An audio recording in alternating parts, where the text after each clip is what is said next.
Alors, je ne sais pas si je prononce bien son nom, en tout cas, je voulais parler d'Hernán Bouqui, qui était le ministre de l'économie du général Pinochet.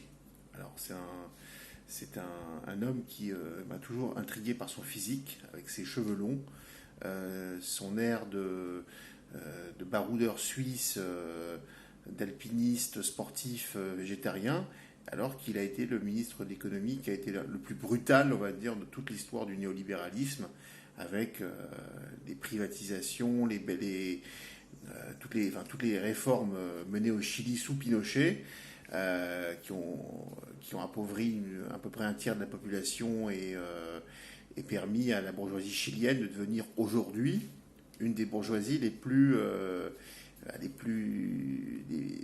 qui concentre le plus de richesses au monde.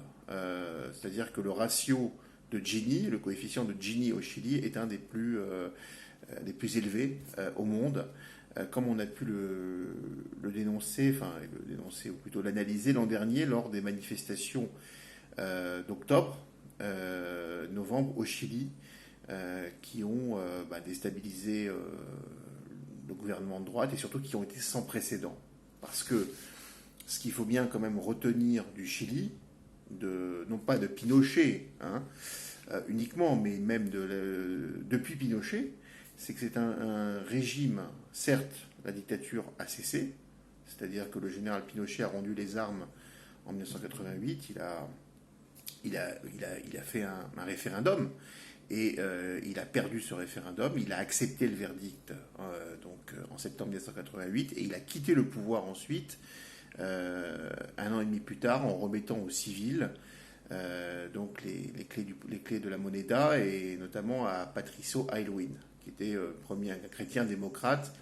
Et en réalité, depuis le départ de Pinochet, le Chili ne s'est nullement réformé sur le plan économique. C'est-à-dire que sur le plan politique, le Chili a connu une démocratisation de façade, c'est-à-dire qu'il y a quand même des reliquats de la dictature dans les institutions chiliennes, avec notamment les pouvoirs que s'étaient octroyés certains sénateurs issus de l'époque Pinochet d'être sénateurs à vie, dont Pinochet lui-même.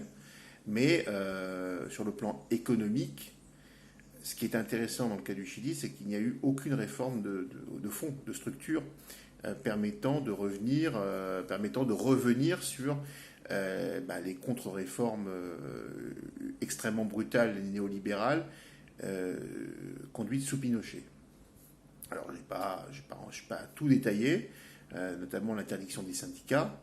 Bon, aujourd'hui, j'imagine que il y a des syndicats au Chili, mais ce sont des syndicats réformistes. C'est surtout ce qu'on retient, en fait. Enfin, c'est quelque chose qu'on voit pas seulement au Chili, justement. Je ne veux pas trop enchaîner rapidement sur l'Angleterre, mais on retrouve un peu des traits similaires dans l'Angleterre post-Thatcher. C'est-à-dire que finalement, la société anglaise post-Thatcher, de même que la société chilienne post-Pinochet, sont des sociétés qui sont pétrifiées, qui ont été pétrifiées par la dictature. Voilà. Dans le cas de Thatcher, ce n'est pas une dictature, c'est un régime autoritaire, on va dire, mais dans un cadre démocratique. Mais dans le cas de Chili, une dictature, donc avec plus aucune garantie constitutionnelle, etc.,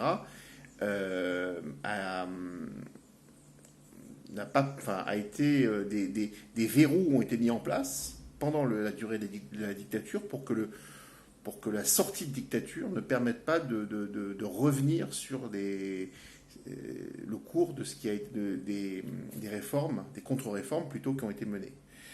Donc ensuite, après la démission le départ du pouvoir de Pinochet, il ne démissionne pas, il part du pouvoir, il remet les clés aux civils.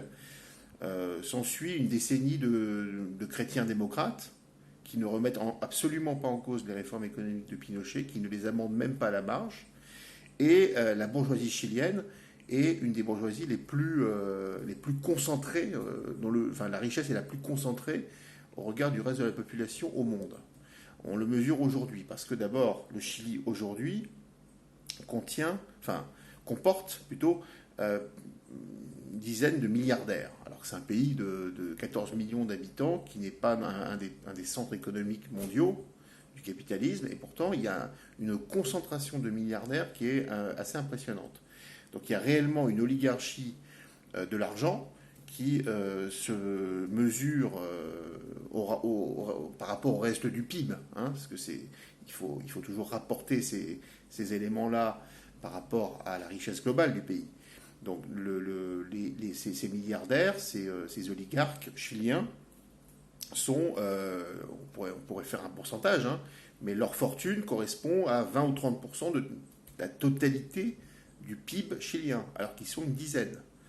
Bon, après, il y a une haute bourgeoisie de multimillionnaires, etc. Mais si on prend juste les milliardaires, ceux qui ont plus d'1 milliard de dollars US, donc de patrimoine, de fortune, constitués essentiellement d'actions, etc., eh bien, ces gens-là constituent 30% de la richesse chilienne. Si on prenait la France, qui est pourtant un pays où les milliardaires sont considérablement enrichis au regard, encore une fois, du PIB, eh bien, on n'arriverait pas à ces chiffres-là. Et même dans le cas et pas non plus dans le cas des États-Unis, pas non plus dans le cas d'autres pays où les richesses sont très concentrées. Donc ça veut dire que la dictature, enfin l'expérience Pinochet est encore valable jusqu'à aujourd'hui. C'est-à-dire qu'elle s'est maintenue dans le temps. Elle s'est maintenue dans le temps en tant que laboratoire du néolibéralisme.